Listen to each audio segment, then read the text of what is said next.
El mensaje de hoy lo titulé Armas poderosas. Dios nos ha dado muchas armas para usar, pero yo voy a hablar hoy de 3 nada más. Y quiero que vaya conmigo al libro de Corintios, segunda de Corintios, capítulo 10, versículo 1. Allí es el apóstol Pablo hablando a los corintios, defendiendo su ministerio. Vamos a leer estos primeros 6 versículos. Dice: yo, Pablo, os ruego por la mansedumbre y ternura de Cristo, que estando presente ciertamente soy humilde entre vosotros, mas ausente soy osado para con vosotros. Ruego pues que cuando esté presente no tenga que usar de aquella osadía con que estoy dispuesto a proceder resueltamente contra algunos que nos tienen como si anduviésemos según la carne. Pues aunque andamos en la carne, no militamos según la carne, porque las armas de nuestra milicia no son carnales, sino poderosas en Dios para la destrucción de fortalezas, derribando argumentos y toda altivez que se levanta contra el conocimiento de Dios, y llevando cautivo todo pensamiento a la obediencia a Cristo, y estando prontos para castigar toda desobediencia cuando vuestra obediencia sea perfecta. Había de los que criticaban al apóstol Pablo, le decían que él era tímido para predicar. Ciertamente soy humilde entre vosotros, él decía, en la forma de presentarse, pero en la forma de escribir él era bastante enérgico. Él decía lo que tenía que decir, nada se callaba, él, es más, obedecía muy bien a lo que Dios le mandaba escribir. Pero aún rogaba que cuando esté entre ellos, cuando los tengas que visitar, no tenga que usar de esa misma energía con la que escribía estando con ellos. Dice, así como que si estuviese en la carne. De pronto decía: muchachos, que no tenga que salir el verdadero Pablo ese que hay, ese Pablo que es enérgico, ese Pablo que era dispuesto a cualquier cosa. Si bien vamos a leer algunos versículos para poder entender un poquito más de lo que era este Pablo. Pablo era uno que no tenía problema en matar, en apresar. Es más, perseguía a la iglesia, perseguía a cualquiera que se llamaba cristiano. En Hechos capítulo 8, versículo 1 al 3, ahí habla algo acerca de él. Y dice: y Saulo consentía en su muerte. Estaba hablando de Esteban. Saulo estaba de acuerdo con que habían apedreado a Esteban. Es más, dice que las ropas de Esteban habían caído a los pies de él. En aquel día, dice, hubo una gran persecución contra la iglesia que estaba en Jerusalén. Y todos fueron esparcidos por las tierras de Judea y de Samaria, salvo los apóstoles. Y había hombres piadosos llevaron a enterrar a Esteban, e hicieron gran llanto sobre él. Y Saulo, como si fuese que les preocupaba algo, dice, asolaba la iglesia, y entrando casa por casa, arrastraba a hombres y mujeres y los entregaba en la cárcel. Este era Pablo.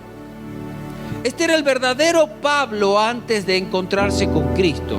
Era un hombre que no tenía problema, dicen, arrastrar hombres y mujeres, llevarlos a la cárcel. Si era necesario golpearlos, no iba a tener problema. En el capítulo 9 del mismo Hecho, versículo 1 y 2, dice: Saulo, respirando aún amenazas y muerte contra los discípulos del Señor, vino al sumo sacerdote, dice, y le pidió carta para las sinagogas de Damasco, a fin de que si hallase algún hombre o mujer de este camino, los trajese presos a Jerusalén. De pronto en su mensaje él decía: muchachos, no hagan que salga el Pablo malo. Si ustedes saben cómo era yo. Y la verdad que en nuestras vidas, todos, aunque Cristo nos cambia, es como que a veces recordamos cuál es el camino de vuelta a esos pasos, ¿no? Es de pronto como decir, y a veces no nos damos cuenta y sale ese antiguo hombre y nos damos cuenta que está vivo. Nos damos cuenta que tiene mucho por cambiar, mucho por morir. Decía el versículo 3 de Corintios: pues aunque andamos en la carne, no militamos según la carne. Algo les dejaba en claro Pablo. Era que aunque andaba en la carne, o mejor dicho, procedemos según criterios humanos opuestos al modo sobrenatural según Dios a veces. No andaba de esta manera, pero vivía en la carne, tenía sueño, se cansaba, tenía necesidades, padecimientos, enfermedades, hambre, pero la forma de actuar era según Dios le indicaba. Él no reaccionaba hoy a la carne, no reaccionaba a lo que el viejo hombre sabía hacerlo. Y ahí él les enseñaba que de pronto cuando nos enfrentamos ante circunstancias donde es más fácil a veces sacar un puño o una palabra, debemos recordar que nuestras armas o contra quien peleamos, nuestras armas son espirituales, y contra quien luchamos no es contra carne y sangre, sino contra huéspedes celestiales, contra huéspedes de maldad. Dice el 4: aunque las armas de nuestra milicia no son carnales, sino poderosas en Dios para la destrucción de fortalezas. 2 Corintios 10:4. ¿Cómo son estas armas que Dios nos ha dado? Dice, sino poderosas en Dios para la destrucción de fortalezas. Y allí indicaba cuáles eran estas armas, de las cuales vamos a hablar algunas. Mira, y de pronto nosotros pensamos, los gobiernos, los reinos arman ejércitos, tanques, armas nucleares, cada vez se hacen más poderosos en este sentido. Y Dios nos da armas tan sencillas, pero mucho más poderosas. Dice en la versión NBI que las armas con que combatimos no son mundanas, sino que poseen poder divino para derrotar fortaleza. Esto es lo que nos falta muchas veces creer a los creyentes. Nos falta confiar en esto que Dios nos ha dado, estas armas que las poseemos. Son armas espirituales porque nuestro enemigo es espiritual. Nuestro enemigo no es de carne y hueso. A veces hay hombres y mujeres que lo poseen, pero no es aún ni siquiera con ellos. Dicen, siempre enseñan, cuando se va a expulsar un demonio, se encuentra un endemoniado en la iglesia, en una campaña, algo, hay que hacer lo posible para que esa persona, ni yo golpearlo, ni ella se golpee tampoco, porque sabemos que está poseído y el diablo quiere destruir en primer lugar su vida y en segundo lugar a los que pueda. Es necesario cuidar la integridad física de esa persona. Hemos visto que se manifiestan a veces tirando puño, arañando y cuántas otras cosas más, pateando. Pero bueno, no son ellos, es ese espíritu malo que está dentro de ellos. Efesios capítulo 6, versículos 12 y 13 hablan de esto. Versículo 12, perdón. Porque no tenemos lucha contra sangre y carne, sino contra potestades, contra gobernadores de las tinieblas de este siglo, contra huestes espirituales de maldad en las regiones celestes. ¿Alguna vez habrán escuchado ustedes que cuando se cambia un gobierno, si hay un movimiento en los cielos, hay un movimiento de las potestades, de los principados, de los gobernadores de las tinieblas? Hay un movimiento más grande arriba que lo que nosotros vemos aquí en la tierra. Lo mismo sucede cuando nosotros en nuestras vidas aceptamos a Cristo. Comienzan a ser destronados tantas potestades que había sobre nosotros. Detrás de todo lo que se opone a Dios, a Jesucristo, al Evangelio, siempre debemos recordar que detrás de toda esta oposición, que nosotros la vemos a veces en una persona, en grupos, en unas marchas, veíamos, los pañuelos verdes, cómo critican y hablan de Dios. Debemos entender que detrás de esto están los poderes malignos, invisibles del diablo. Y ahora vamos a hablar acerca de esas armas. Una de esas armas que es muy poderosa es la palabra de Dios. Jesús mismo, cuando se presentó en la tentación delante del diablo, ¿él qué le dijo? Escrito está. Escrito está. Y con eso lo venció. ¿Qué? ¿Cómo fue? ¿Cómo escrito está? Quizás nosotros podemos decir escrito está, pero escrito está, la tienes que conocer, y es Dios dijo. Y de allí usted ante tal situación responde con Dios dijo. Escrito está. No es mi palabra, no es la palabra ni siquiera de un profeta, no es la palabra del pastor, es la palabra de Dios. Es esa el arma que usted tiene para responder ante una guerra contra el enemigo. Usted sabe cuál es el enemigo, cuál es su enemigo, y allí escrito está. Efesios 6, 17 dice: y tomad el yelmo de la salvación, la espada del Espíritu, que es la palabra de Dios. Esta es una de las primeras armas, la palabra de Dios. En una ocasión se presentó David siendo tan solamente un pastorcito de ovejas. Ni siquiera pertenecía al ejército de Israel. Y se presentó para pelear contra el peor oponente que tenía el ejército de Israel. ¿Y cómo lo venció él? En 1 Samuel, capítulo 17, versículo 45. Entonces dice este versículo: entonces dijo David al filisteo: tú vienes a mí con espada y lanza y jabalina, mas yo vengo a ti en el nombre de Jehová de los ejércitos, el Dios de los escuadrones de Israel, a quien tú has provocado.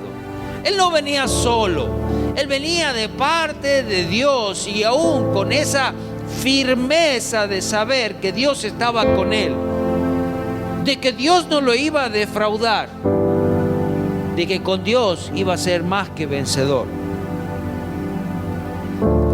En Hebreos capítulo 4, versículo 12, allí habla también la Biblia.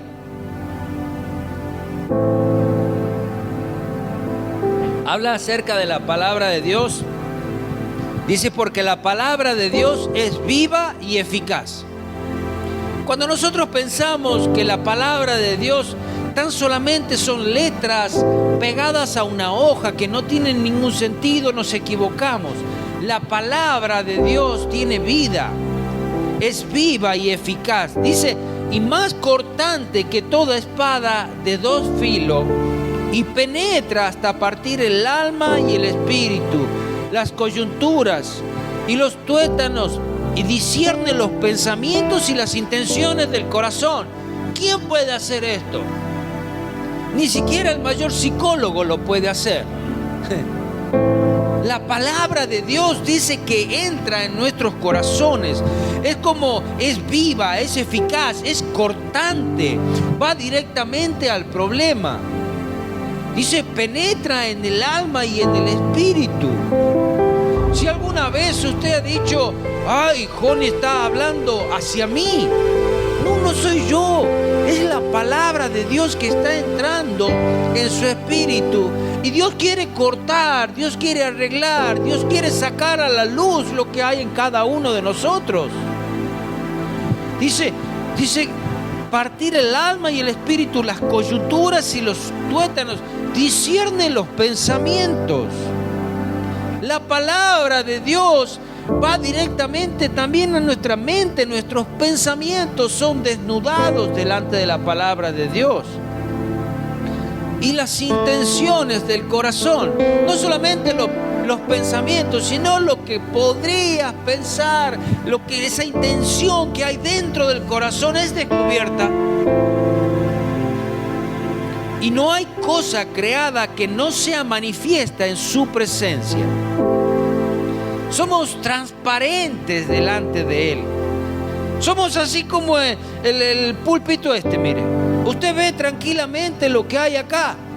Así somos delante de la palabra de Dios. Así somos delante de Dios. Quizás yo no podría decirle a Dios, no, pero Dios, aquí no hay un vaso con agua. Así. Bueno, eso es lo que vos decís. Y respeto. Dios lo respeta. Dios respeta lo que uno dice. Obvio, Él no puede continuar su obra cuando ese corazón no se abre. Pero la palabra de Dios ha dicho, sí, hay un vaso ahí. Pero tú dices no, bien. Eso es lo que tú crees. Lo respeto. Pero cuando tú dices, Dios te dice, hay un vaso con agua, sí es verdad. Hay un vaso con agua. Y no es necesario que ese vaso esté ahí. Y ese vaso me está haciendo mal. Y es cuando Dios ahí puede quitar, cambiar, transformar, moldear. Amén. Eso hace la palabra de Dios. Por eso la necesidad de meditar, de buscar en la palabra de Dios, de aprenderla. Y no hay cosa creada que no sea manifiesta en su presencia. Antes bien, todas las cosas están desnudas y abiertas a los ojos de aquel a quien tenemos que dar cuenta. Es lo que le estaba diciendo. Nada se encubre a Él. Y Pablo decía en el versículo 5 de 2 Corintios 10, derribando argumentos y toda altivez que se levanta contra el conocimiento de Dios, y llevando cautivo todo pensamiento a la obediencia a Cristo. Lo que nosotros muchas veces pensamos, y cuántas veces, y hoy en el mundo hay muchas filosofías humanas, toda la psicología y todo lo que viene detrás de ello apunta al entendimiento, al razonamiento, a la cabeza, a la inteligencia. De pronto el hombre hoy puede ser sabio, puede tener sabiduría, pero no ser sabio porque la sabiduría la da Dios, sino tener mucho conocimiento. Y así como puede tener mucho conocimiento acerca de ciencia y otras cosas más, cuanto más conocimiento de todo eso tenemos y nosotros nos lo afianzamos en Cristo, más lejos nos lleva de Cristo. Por eso hacían alguna vez la representación de que somos, cuando nosotros llevamos todo aquí a la cabeza y queremos razonarlo todo y queremos entenderlo todo y queremos por medio de ¿y por qué? Muchas veces, ¿y para qué? Y tantas preguntas, querer entender a Cristo, y ¿sabes qué? No lo vamos a entender. A Cristo hay que creerle. La palabra de Dios hay que creer. El camino del cristiano hay que creer. Es por fe, no es por vista.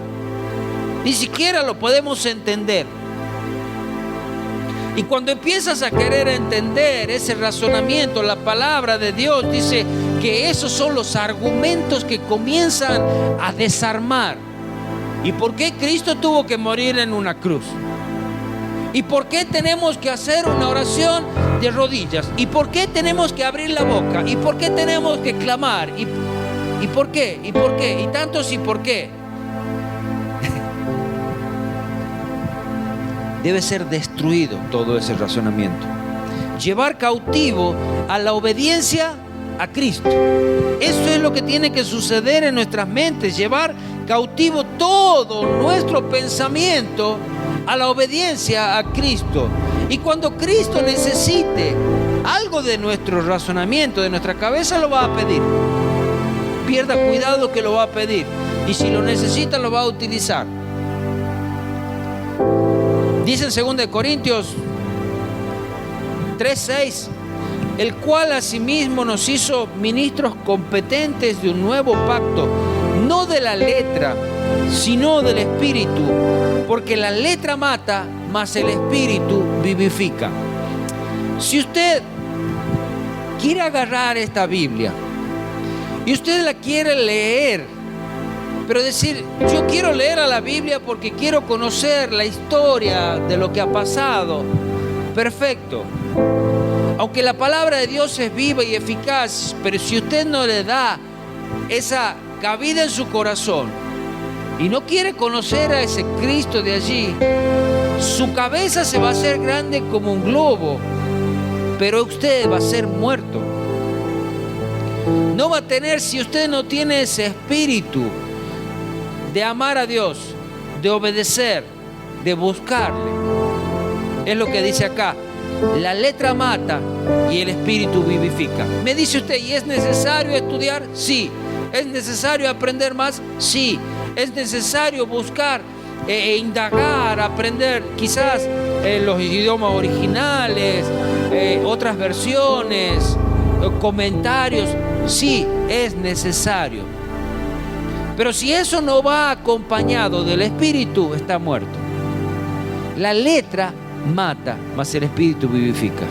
Y mire, lo decía el apóstol Pablo, que era uno de los que mayores conocimientos tenía. Pero no le sirvió nada de los conocimientos que tenía hasta que se encontró con Cristo, hasta que fue tocada su vida. Amén. Otra de las armas poderosas, poderosísimas, es la oración. En Efesios 6, versículo 18 dice, orando en todo tiempo, con toda oración y súplica en el Espíritu. Ahora me dice aquí, en todo tiempo, ¿cuál es todo tiempo? ¿Solamente los 15 minutos que yo determiné para orar? Todo tiempo, todo tiempo. Cuando ando en la calle, cuando ando trabajando, cuando estoy estudiando, cuando estoy en la iglesia, cuando estoy con alguien, puede estar orando también. Con toda oración y súplica en el Espíritu. Aquí nos lleva toda oración a todas las formas que usted puede orar. Puede orar en el Espíritu, usted puede estar sin hacer un gesto y puede estar orando. Puede orar de una manera así como murmurando. Puede orar en voz alta. Puede clamar gritando. Puede estar de rodilla, puede estar sentado, puede estar acostado. Puede estar parado. Todas las formas son válidas. Y nos manda, dice, orando en todo tiempo, con toda oración y súplica en el Espíritu, y velando en ello con toda perseverancia y súplica por los santos. Cuando usted no sepa qué orar, porque nosotros pensamos que la oración es para mí, Señor. Yo quiero estar bien, yo quiero que me des un buen trabajo, yo quiero que guardes a mis hijos, está bien. Pero acá nos dice orar por todos los santos. ¿Sabe cuándo se te termina ese yo quiero? Y que se termine pronto a veces, porque Dios sabe lo que necesitas. Comienza a orar por tu hermano. Comienza a orar por tu pastor. Comienza a orar por los misioneros, por los que están en las cárceles, comienza a orar por los que están en los hospitales, por los que están en el gobierno, por los que están en la policía, por los que dirigen, por los que están con los jóvenes, con los niños, por las otras iglesias, por los otros pastores, por aquellos que no conocen a Cristo, por aquellos que están siendo perseguidos por amar a Cristo. Puedes estar orando las 24 horas. Cuando nosotros dejamos de hacer a veces esa oración egoísta, porque esa oración egoísta se te va a terminar. Se termina, empieza a orar por ti y te vas a dar cuenta que a los 5 minutos no tienes más que orar. Pero comienza a orar por otro. ¿Sabes qué? Cuando nosotros nos ponemos a orar, ¿vieron cuando uno ora por otro es como que es más fácil descubrirle el problema del otro, ¿verdad? Señor, yo te pido por mi hermano que... Ay, Dios, tantas malas palabras dice. A veces no se da cuenta el hermano, pero yo me doy cuenta, ¿verdad?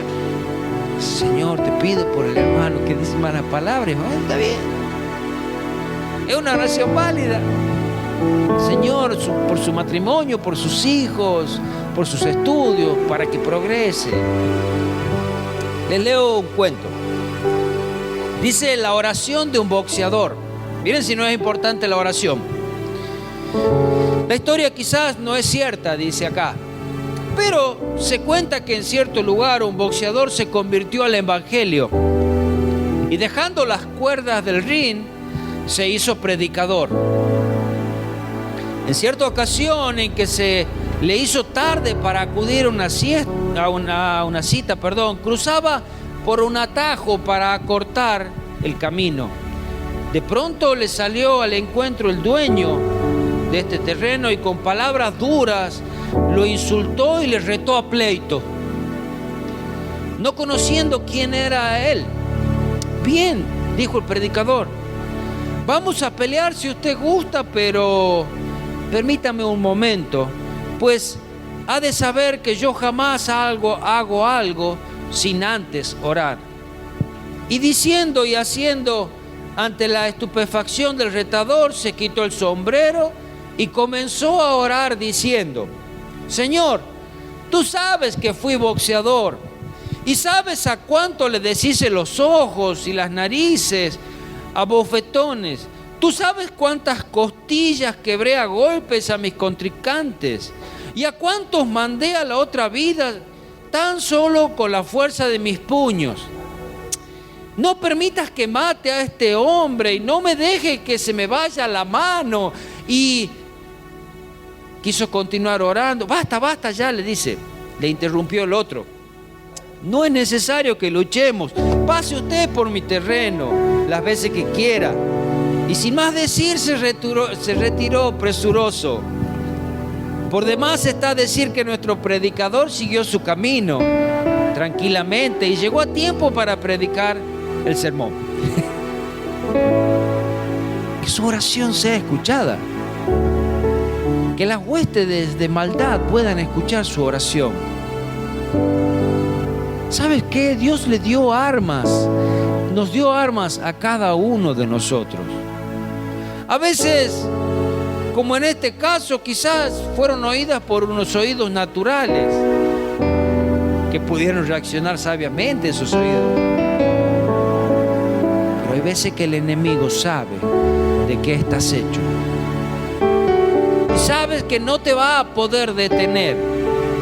Y cuando no puede detenerte, te deja pasar. A veces va a luchar, a veces no. Le voy a dar algunos ejemplos de oración de la Biblia. Moisés clama a Dios y el mar es dividido. Josué ora y Achán es descubierto. Ana ora y nace Samuel. Asa ora y gana una victoria. Daniel ora y le son reveladas las 70 semanas. Mardoqueo le ordena a Esther a que ayune y ore. Y Amán muere en la horca que él mismo había mandado levantar para Mardoqueo. Nehemías ora y el corazón del rey se ablanda en un minuto. Elías ora y la lluvia desciende a tierra. Eliseo ora y el Jordán es dividido. Eliseo ora y un niño resucita. La iglesia ora ardientemente y Pedro es liberado por un ángel. Y Pablo y Silas oran y cantan y las puertas de la prisión les son abiertas y caen las cadenas de los otros presos. Hay millares de ejemplos que manifiestan el éxito de la oración. Y seguro que tú tienes para contar muchos más ejemplos que han pasado en tu vida. No dejes que esa lista sea cortada, sino que continúa orando y vas a ver cómo Dios responde. Amén. Hay una frase que me gustó, la encontré no sé dónde. Dice: un guerrero solo baja la cabeza para orar y se levanta para vencer. Tú eres ese guerrero de Dios. Dice: un guerrero solo baja la cabeza para orar y se levanta para vencer.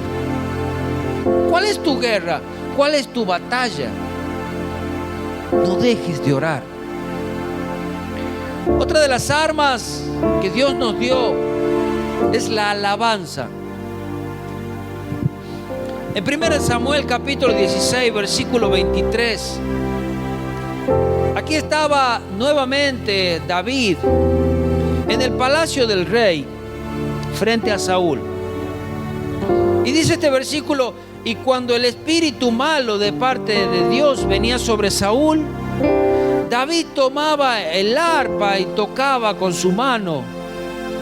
Y Saúl tenía alivio y estaba mejor, y el espíritu malo se apartaba de él. La alabanza. Cuando estás triste, cuando estás desilusionado, cuando estás decepcionado, cuando las cosas no te van bien, cuando hay enfermedad, cuando hay alegría, alaba a Dios. Cosas grandes suceden en un lugar donde hay alabanza. Cosas grandes suceden en nuestras vidas cuando ponemos a Dios en primer lugar y le alabamos a pesar de todo lo que suceda. Porque tenemos la tendencia de alabarle solamente cuando estamos en la iglesia o cuando las cosas nos van bien. No, alaba cuando las cosas no van bien, alaba cuando las cosas están duras, alaba cuando hay un enemigo por vencer. Levanta una alabanza, levanta oración. Amén. En otra ocasión, por medio de alabanza, Dios le dio a vencer al pueblo de Israel a través de Josué cuando derrotaron y cuando derribaron los muros de Jericó. Dice en Josué capítulo 6 versículo 5: y cuando toquen prolongadamente el cuerno de carnero, así que hagáis el sonido de bocina, todo el pueblo gritará a gran voz. Cuando comienza a sonar esa alarma, cuando comienza a sonar esa bocina, cuando comienza a sonar esa música, gritarán a gran voz. ¿Y qué pasó en este caso? Y el muro de la ciudad caerá. ¿Saben lo que eran esos muros? Esos muros eran anchos como de 5 metros por lo menos. Muchas veces debajo de esos muros vivía gente y arriba de esos muros se podía caminar. Eran fortalezas donde no podía penetrar el enemigo, no se podía penetrar de otra manera. Y Dios le dio la victoria por medio de la alabanza y la obediencia. Alabanza. Alabanza abre las puertas de los cielos. Es allí donde Dios comienza también a escuchar a sus hijos, a su pueblo, cuando Él es levantado. Dice: y el muro de la ciudad caerá. Entonces subirá el pueblo, cada uno derecho hacia adelante. ¿Y quién? ¿Y cómo vamos a alabar? De la manera más sencilla que lo puedas hacer. Dice en Salmo 8:2: de la boca de los niños y de los que maman, fundaste la fortaleza. ¿Cómo? La fortaleza. La alabanza produce en nosotros una fortaleza.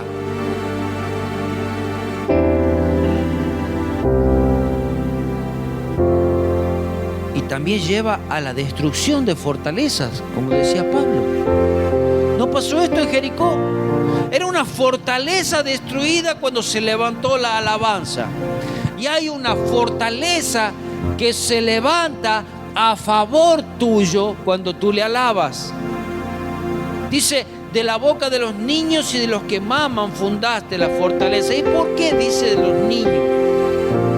Porque es una alabanza sincera, es sencilla, es para Dios. No importa si se equivocan en el tono, no importa si se equivocan aún en la letra, pero escuche cantar a un niño. Eso es sincero. El niño no miente. Nosotros muchas veces mentimos a Dios por medio de la alabanza, porque ni siquiera creemos lo que cantamos. Pero allí está la alabanza como una de las armas que Dios nos ha dado. Dice, de la boca de los niños y de los que maman fundaste la fortaleza a causa de tus enemigos, para hacer callar al enemigo y al vengativo. Amén. Practica la lectura de la Biblia. Usa la Biblia. La Biblia dice, Dios dijo. Usa la oración. ¿Y cuál oración? La que tú tengas la posibilidad de hacer. Abrir tu boca o no abrir tu boca, de rodillas, parado, de acostado, como te guste y como puedas. Pero ora a Dios, no dejes de orar. Y cuando se termina una oración hacia ti mismo, comienza a orar por todos los demás. Tengo una libreta donde puse el nombre de todos los de la iglesia. Creo que están todos. Es más, hasta algunos de los nombres de hijos o de parientes o de algunos que están orando también. La cual, si yo me pongo a orar y así haciendo una pasadita muy rápida, tardo más de 1 hora en orar. Así que imagínense si no tiene para orar. Me dice, 1 hora vamos a orar. No te alcanza. No te alcanza el tiempo. No te alcanza 1 hora. Es un tiempo muy especial el que estamos viviendo. Es un tiempo donde Dios está llamando a su iglesia a orar, a buscar a Dios, a clamar. En esta búsqueda de Dios, ¿cómo lo vas a hacer? A través de las Escrituras. Y va a ser una de las armas que vas a tener para luchar. A través de la alabanza, a través de la oración. Amén. Practícalo cada día de tu vida y verás cómo Dios te dará victoria por medio de ellas. Señor Jesús, gracias te doy, Padre, por tu palabra. Gracias porque tú eres nuestro Dios y gracias por estas armas que tú nos has dejado. Señor Jesús, ayúdanos a entender el valor de ellas. Ayúdanos a entender, Señor Jesús, el poder de cada una de ellas. Señor Jesús, habla a nuestros espíritus y aún pone en nosotros oraciones. Oraciones, Señor Jesús, y que podamos también muchas veces verlas respondidas. Y si no las vemos respondidas, Señor, tú nos pediste y lo hacemos igual. Yo te doy gracias, Padre, por cada uno de mis hermanos. Ruego tu Espíritu Santo hable a sus corazones. Te ruego, Señor Jesús, por todos mis hermanos que están enfermos, que están aislados, que están con distintos problemas, Señor Jesús. Habla a sus corazones. Sabemos que es un tiempo especial donde tú estás llamando, donde tú estás fortaleciendo a tu iglesia. Gracias, Señor Jesús, por que somos parte de esa iglesia que tú estás preparando. Señor Jesús, bendigo cada una de las familias representadas en esta noche. Bendigo a las familias que no han podido venir, a aquellas que están aislados. Gracias, Señor Jesús, por todo lo que tú haces. Y que sea siempre tu nombre alabado. En el hermoso nombre de Jesús. Amén y amén.